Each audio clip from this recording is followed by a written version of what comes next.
Amruthaveni life kit presents daily news പ്രഭാത വാർത്തകൾ powered by Pulimoottil silks KSFE in association with Joy Alukkas. ഇത്തവണ first അടിക്കില്ലേ നമ്മള്?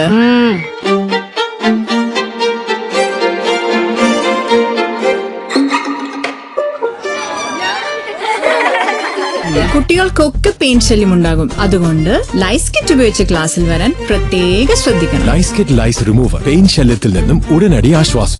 നമസ്കാരം, ഞാൻ ഡെയ്സി ബിജു. ഡെയിലി ന്യൂസിന്റെ പ്രഭാത വാർത്തകളിലേക്ക് സ്വാഗതം. ഇന്ന് ജൂൺ 10 ബുധനാഴ്ച. എല്ലാവരെയും കേൾക്കാൻ വാട്സ്ആപ്പ് നമ്പറുമായി CPM. പൊതുജനങ്ങൾക്ക് പാർട്ടി നയങ്ങളിൽ തിരുത്തലും പുതിയ കർമ്മ പദ്ധതികളും നിർദ്ദേശിക്കാമെന്ന പേരിൽ 79 99 47 77 16 എന്ന വാട്സ്ആപ്പ് നമ്പർ CPM പുറത്തിറക്കി. ഇമെയിൽ ഐഡിയും സജ്ജമാക്കിയിട്ടുണ്ട്. പൊതുവഴികൾ എന്ന പേരിൽ വാട്സ്ആപ്പ് ഗ്രൂപ്പും വെബ്സൈറ്റും ഒരുക്കുന്നുണ്ടെന്ന് CPM സംസ്ഥാന സെക്രട്ടറി MV ഗോവിന്ദൻ വ്യക്തമാക്കി. ഭരണവിരുദ്ധ വികാരമല്ല, പാർട്ടി സംഘടനാ ദൌർബല്യം മൂലമാണ് തെരഞ്ഞെടുപ്പിൽ തോറ്റതെന്ന് CPM സംസ്ഥാന കമ്മിറ്റി. സംസ്ഥാന സെക്രട്ടറി MV ഗോവിന്ദനാണ് ഇക്കാര്യം വെളിപ്പെടുത്തിയത്. അയ്യപ്പ സംഗമത്തിൽ യോഗിയുടെ സന്ദേശം വായിച്ചത് തെറ്റായിപ്പോയി. ശബരിമല സ്വർണ്ണക്കൊള്ള വിഷയത്തിൽ പത്മകുമാറിനെതിരെ നടപടിയെടുക്കാത്തതും തിരിച്ചടിയായി. വെള്ളാപ്പള്ളിയുടെ ന്യൂനപക്ഷ പരാമർശങ്ങളെ വിമർശിക്കാത്തതും വിനയായി. തളിപ്പറമ്പിൽ തന്റെ ഭാര്യ PK ശ്യാമളയെ സ്ഥാനാർത്ഥിയാക്കിയത് കണ്ണൂർ ജില്ലാ കമ്മിറ്റിയുടെ പിഴവാണ്. 40,000 പാർട്ടി ഘടകങ്ങളിൽ നിന്ന് അഭിപ്രായം തേടി. വിപുലീകൃത സംസ്ഥാന സമിതി ഓഗസ്റ്റിൽ ചേരുമെന്നും ഗോവിന്ദൻ പറഞ്ഞു. തിരുവനന്തപുരത്ത് വധശ്രമ കേസിൽ ഒളിവിലായിരുന്ന BJPയുടെ കോർപ്പറേഷൻ കൌൺസിലറായ പ്രതി സുഗതനെ പോലീസ് പിടികൂടുന്നതിന്റെ സംഘർഷം. ആകാശത്തേക്ക് വെടിവയ്പ് നടത്തി. വട്ടിയൂർക്കാവ് വാഴോട്ട് കോണത്ത് എത്തിയ പോലീസ് സംഘത്തെ സുഗതനും സംഘവും ചേർന്ന് മർദ്ദിച്ചു. വട്ടിയൂർക്കാവ് CI വിപിൻ, SI അഭിജിത്ത് എന്നിവർക്ക് പരിക്കേറ്റു. CI വിപിൻ സർവീസ് റിവോൾവർ ഉയർത്തി ആകാശത്തേക്ക് വെടിവച്ച ശേഷമാണ് പ്രതിയെ കീഴ്പ്പെടുത്തിയത്. പരിക്കേറ്റ CIയെയും SIയെയും ആശുപത്രിയിൽ പ്രവേശിപ്പിച്ചു. നവകേരള യാത്രയ്ക്കിടെ ആലപ്പുഴയിൽ യൂത്ത് കോൺഗ്രസ് നേതാക്കളെ മർദ്ദിച്ച മുൻ മുഖ്യമന്ത്രി പിണറായി വിജയന്റെ സുരക്ഷാ ഉദ്യോഗസ്ഥർക്ക് കോടതി മുൻകൂർ ജാമ്യം അനുവദിച്ചു. ഗൺമാൻ അനിൽ കല്ലിയൂർ, സന്ദീപ് S, വിപിൻ, അരുൺ, ഷൈജു എന്നിവർക്കാണ് ആലപ്പുഴ ജില്ലാ സെഷൻസ് കോടതി ഹണി M വർഗീസ് മുൻകൂർ ജാമ്യം അനുവദിച്ചത്. മുൻകൂർ ജാമ്യം അനുവദിച്ച കോടതി നടപടി തിരിച്ചടിയായി കാണുന്നില്ലെന്ന് ആഭ്യന്തരമന്ത്രി രമേശ് ചെന്നിത്തല. പരിശോധിച്ച ശേഷം അപ്പീൽ പോകണമെങ്കിൽ പോകും. അഡ്വക്കേറ്റ് ജനറലും DGPയുമായും ആലോചിച്ച് തീരുമാനമെടുക്കുമെന്നും ചെന്നിത്തല പറഞ്ഞു. നഴ്സുമാരുടെ സംഘടനയായ UNAയുടെ നേതൃത്വത്തിൽ തൃശൂരിൽ ലേബർ ഓഫീസിലേക്ക് നടത്തിയ മാർച്ചിന് പോലീസ് ലാത്തി വീശി. സംഭവത്തിൽ പ്രതിഷേധിച്ച് തൃശൂർ ജില്ലയിലെ സ്വകാര്യ ആശുപത്രികളിൽ ഇന്ന് നഴ്സുമാരുടെ സൂചനാ പണിമുടക്ക്. സ്വകാര്യ ആശുപത്രികളിൽ 1/3 നഴ്സുമാർ മാത്രമേ ജോലിക്കെത്തുവെന്ന് സംഘടനാ ഭാരവാഹികൾ അറിയിച്ചു. തിരുവനന്തപുരത്തെ വികസനത്തിന് കേന്ദ്രമന്ത്രിമാരെ കാണുമെന്ന് മേയർ VV രാജേഷ്. ഓരോ മന്ത്രാലയത്തിനും സഹായങ്ങൾ തേടി അപേക്ഷ സമർപ്പിക്കും. കേന്ദ്രമന്ത്രി മനോഹർലാൽ ഖട്ടറിനെ ഇന്ന് കാണും. ബസ് പദ്ധതി സംബന്ധിച്ച കാര്യങ്ങൾ ചർച്ച ചെയ്യും. കേരളത്തിന് 950 ബസ്സുകൾ അനുവദിച്ചിട്ടുണ്ട്. ഇക്കാര്യം സംസ്ഥാന ഗതാഗത മന്ത്രിയുമായി സംസാരിക്കുമെന്നും മേയർ പറഞ്ഞു. KSRTC ബസ്സുകളിലെ വിദ്യാർത്ഥി പാസ് പുതുക്കാനുള്ള ഓൺലൈൻ ചാർജ് 10 രൂപയിൽ നിന്ന് ഒറ്റയടിക്ക് 110 രൂപയാക്കിയ തീരുമാനം പിൻവലിക്കണമെന്ന് SFI. പുതിയ നീക്കം വിദ്യാർത്ഥികളോടുള്ള വഞ്ചനയാണെന്ന് SFI സംസ്ഥാന ഭാരവാഹികൾ പ്രതികരിച്ചു. ശബരിമല സ്വർണ്ണക്കൊള്ളക്കേസിൽ തന്ത്രി കണ്ഠരര് രാജീവരുടെ ജാമ്യം റദ്ദാക്കില്ലെന്ന് ഹൈക്കോടതി. SITയുടെ ഹർജി ഹൈക്കോടതി തള്ളി. ജാമ്യോത്തരവിൽ അന്വേഷണത്തിനെതിരെ കൊല്ലം വിജിലൻസ് കോടതി നടത്തിയ എല്ലാ പരാമർശവും കോടതി നീക്കി. ടിനി ടോമിനെതിരെ കേസ് രജിസ്റ്റർ ചെയ്തില്ലെങ്കിൽ കോടതിയെ സമീപിക്കുമെന്ന് നടി അൻസിബ ഹസൻ. സ്വന്തമായി അപകീർത്തി കേസ് ഫയൽ ചെയ്യേണ്ട സംഭവമാണെന്നാണ് അൻസിബയുടെ മൊഴി രേഖപ്പെടുത്തിയ കടവന്ത്ര പോലീസിന്റെ അഭിപ്രായം. പിണറായി വിജയന്റെ വീടിന് മുന്നിൽ ED ഉദ്യോഗസ്ഥർ ആക്രമിക്കപ്പെട്ട സംഭവത്തിൽ 5 പ്രതികളെ പോലീസ് കസ്റ്റഡിയിൽ വിട്ടു. 6 മുതൽ 10 വരെയുള്ള പ്രതികളെയാണ് ഇന്നലെ വൈകിട്ട് 5 വരെ പോലീസ് കസ്റ്റഡിയിൽ വിട്ടത്.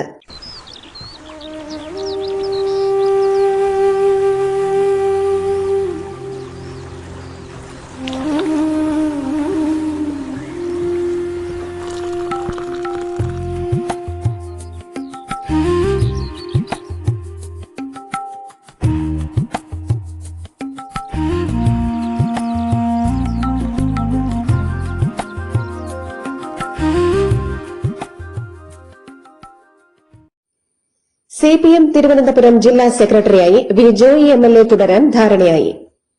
പിണറായിയും എം വി ഗോവിന്ദനും പങ്കെടുത്ത സംസ്ഥാന സെന്റർ യോഗത്തിലാണ് തീരുമാനം. നാളെ ചേരുന്ന ജില്ലാ കമ്മിറ്റി യോഗത്തിൽ പ്രഖ്യാപനമുണ്ടാകും. വിദേശ പ്രഭാഷകയ്ക്ക് 20,000 രൂപയ്ക്ക് പകരം $20,000 നൽകിയ സംഭവത്തിൽ നഷ്ടപ്പെട്ട 17 ലക്ഷം രൂപ അധ്യാപകനിൽ നിന്ന് ഈടാക്കാൻ കേരള വിസിയുടെ ഉത്തരവ്. ലാറ്റിൻ അമേരിക്കൻ പഠന കേന്ദ്രം ഡയറക്ടറിൽ നിന്ന് ഈടാക്കാനാണ് നിർദ്ദേശം. ഓൺലൈൻ പ്രഭാഷണം നടത്തിയതിനാണ് പണം നൽകിയത്.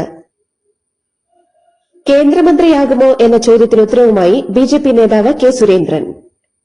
എന്തിന്റെ അടിസ്ഥാനത്തിലാണ് ഇത്തരം വാർത്തയെന്നും ഓൺലൈൻ മാധ്യമങ്ങളിലെ വാർത്തയും മാധ്യമപ്രവർത്തകർ എഴുതുന്നതും നോക്കിയിട്ടല്ല പ്രധാനമന്ത്രി നരേന്ദ്രമോദി മന്ത്രിസഭ പുനഃസംഘടിപ്പിക്കുന്നതെന്നും അദ്ദേഹം പറഞ്ഞു.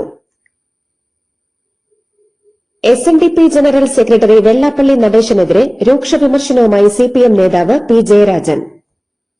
നടേശൻ 2 തോണിയിൽ കാലവയ്ക്കുന്നയാളാണെന്നും ഒരേ സമയം നവോത്ഥാന സമിതി അധ്യക്ഷനും മകൻ സംഘപരിവാറിനൊപ്പവുമാണെന്നും അദ്ദേഹം പറഞ്ഞു. ബഹുമുഖ വേഷമാണ് വെള്ളാപ്പള്ളിക്ക്. ശ്രീനാരായണ ദർശനത്തിന് വിരുദ്ധമായ നിലപാടാണ് ഇപ്പോൾ SNDP തലപ്പത്തുള്ളവർക്കെന്നും ജയരാജൻ ആരോപിച്ചു. ചന്ദ്രയാൻ 3 അടക്കം ISROയുടെ അഭിമാന ദൌത്യങ്ങൾ വിക്ഷേപിക്കാൻ ഉപയോഗിച്ച റോക്കറ്റ് LVM-3യുടെ സാങ്കേതികവിദ്യ സ്വകാര്യ കമ്പനികൾക്ക് വിൽക്കുന്നു. ആദ്യപടിയായി ഇൻസ്പേസ് സ്വകാര്യ കമ്പനികളിൽ നിന്ന് താൽപര്യപത്രം ക്ഷണിച്ചു. 7 വർഷം ബഹിരാകാശ മേഖലയെ പ്രവൃത്തി പരിചയമുള്ള കമ്പനികൾക്ക് അപേക്ഷിക്കാം. ഇന്ത്യൻ ഉടമസ്ഥതയിലും നിയന്ത്രണത്തിലുമുള്ള കമ്പനികൾക്ക് മാത്രമേ അപേക്ഷിക്കാനാകൂ. സർക്കാർ പങ്കാളിത്തമുള്ള കമ്പനികൾക്ക് അപേക്ഷിക്കാൻ അനുമതിയില്ല. മധ്യപ്രദേശിൽ കോൺഗ്രസിന്റെ രാജ്യസഭാ സ്ഥാനാർത്ഥി മീനാക്ഷി നടരാജന്റെ നാമനിർദ്ദേശ പത്രിക തെരഞ്ഞെടുപ്പ് കമ്മീഷൻ തള്ളി. കേസ് വിവരങ്ങൾ മറച്ചുവച്ചെന്ന ബിജെപിയുടെ പരാതിയിലാണ് നടപടി. ഏകപക്ഷീയ നടപടിയെന്നും കോടതിയെ സമീപിക്കുമെന്നും കോൺഗ്രസ് വൃത്തങ്ങൾ അറിയിച്ചു. പത്രിക തള്ളിയതോടെ 3 സീറ്റിലും ബിജെപിക്ക് വിജയിക്കാനാകും. മീനാക്ഷി നടരാജന്റെ നാമനിർദ്ദേശ പത്രിക തള്ളിയതിനെതിരെ ഡൽഹിയിലെ തെരഞ്ഞെടുപ്പ് കമ്മീഷൻ ഓഫീസിൽ പരാതി നൽകാനെത്തിയ കോൺഗ്രസ് നേതാക്കളെ പോലീസ് തടഞ്ഞു. ജയറാം രമേശിന്റെ നേതൃത്വത്തിലുള്ള സംഘത്തെയാണ് തടഞ്ഞത്. വിവരമറിഞ്ഞ് KC വേണുഗോപാൽ, സച്ചിൻ പൈലറ്റ് തുടങ്ങിയവർ എത്തുകയും കുത്തിയിരിപ്പ് സമരം നടത്തുകയും ചെയ്തു. ഗ്രേറ്റ് നിക്കോബാർ ദ്വീപിൽ 13,000 കോടി രൂപ ചെലവിട്ട പുതിയ ഗ്രീൻഫീൽഡ് സിവിൽ മിലിറ്ററി വിമാനത്താവളം നിർമ്മിക്കാൻ കേന്ദ്ര സർക്കാർ തീരുമാനിച്ചു. ഇവിടെ 81,000 കോടി രൂപയുടെ ബൃഹത് വികസന പദ്ധതിയെ ചൊല്ലി രാഷ്ട്രീയ വാഗ്വാദം മുറുകുന്നതിനിടെയാണ് പുതിയ നീക്കം. തെക്കുകിഴക്കൻ തീരത്ത് ഗലാത്തിയ ബേക്ക് സമീപമുള്ള ചിങ്കനിലാണ് സൈനിക സിവിലിയൻ ആവശ്യങ്ങൾക്കായുള്ള സംയുക്ത വിമാനത്താവളം സ്ഥാപിക്കുക. തൃണമൂൽ കോൺഗ്രസ് നേതാവും പശ്ചിമബംഗാൾ മുൻ മുഖ്യമന്ത്രിയുമായ മമതാ ബാനർജിയുടെ വീട് വളഞ്ഞ് CID സംഘം റെയ്ഡ് നടത്തി. പ്രതിപക്ഷ നേതാവിനെ നിയോഗിക്കുന്നതുമായി ബന്ധപ്പെട്ട വിഷയത്തിൽ തൃണമൂൽ കോൺഗ്രസ് നൽകിയ കത്തിലെ MLA-മാരുടെ ഒപ്പുകൾ വ്യാജമെന്ന പരാതിയിലാണ് CIDയുടെ അന്വേഷണം. സ്വന്തം മണ്ഡലമായ കനകപുരയിലെ സ്വീകരണത്തിനിടെ കടിച്ച ആപ്പിളുകൾ ആരാധകർക്ക് വലിച്ചെറിഞ്ഞ് കർണാടക മുഖ്യമന്ത്രി DK ശിവകുമാർ. ഈ ദൃശ്യങ്ങളടങ്ങിയ വീഡിയോയ്ക്ക് സാമൂഹ്യ മാധ്യമങ്ങളിൽ വൻ വിമർശനം. കർണാടകയിലെ ദാവൻഗരയിൽ 41-കാരിയെ കൂട്ടബലാത്സംഗം ചെയ്തെന്ന പരാതിയിൽ 10 പേർ അറസ്റ്റിൽ. ശീതളപാനീയത്തിൽ മദ്യം കലർത്തി ബോധരഹിതയാക്കിയ ശേഷമായിരുന്നു ക്രൂരത. പ്രതികൾക്കെതിരെ കർശന നടപടി ഉണ്ടാകുമെന്ന് പോലീസ് നാട്ടുകാർക്ക് ഉറപ്പു നൽകി. തമിഴ്നാട്ടിൽ സ്ത്രീ സുരക്ഷയ്ക്കായുള്ള പ്രത്യേക സിംഗപ്പെൺ ദൌത്യസേന നിലവിൽ വന്നു. ചെന്നൈയിൽ നടന്ന ചടങ്ങിൽ മുഖ്യമന്ത്രി C. ജോസഫ് വിജയ് ഉദ്ഘാടനം നിർവഹിച്ചു. സിംഗപ്പെൺ ലോഗോ പ്രകാശനം ചെയ്ത വിജയ് സേനയ്ക്കായി പ്രത്യേകം തയ്യാറാക്കിയ വാഹനങ്ങൾ ഓടിച്ചതിനു ശേഷമാണ് ഉദ്യോഗസ്ഥർക്ക് കൈമാറിയത്. തമിഴ്നാട്ടിൽ മുഖ്യമന്ത്രി C. ജോസഫ് വിജയുടെ സർക്കാർ അധികാരമേറ്റതോടെ അഴിമതി കുറഞ്ഞെന്ന് NDA നേതാവും PMK അധ്യക്ഷനുമായ അൻപുമണി രാമദാസ്. 1 മാസം കൊണ്ടുതന്നെ പ്രകടമായ മാറ്റങ്ങൾ ദൃശ്യമാണെന്നും അദ്ദേഹം വിവരിച്ചു.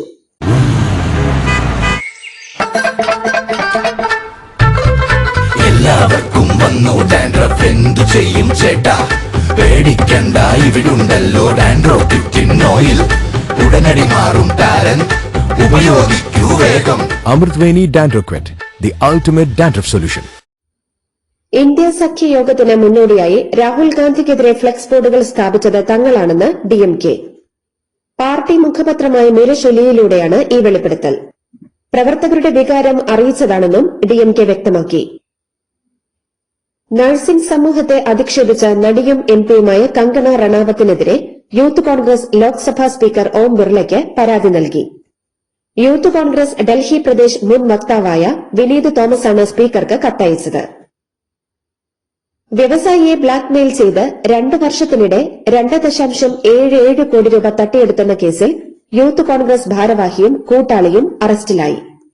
ദക്ഷിണ കന്നഡയിലെ youth Congress general secretary Nizam Ibrahim, ഇയാളുടെ കൂട്ടാളി ജിതേഷ് എന്നിവരെയാണ് ഉർവ പോലീസ് അറസ്റ്റ് ചെയ്തത്.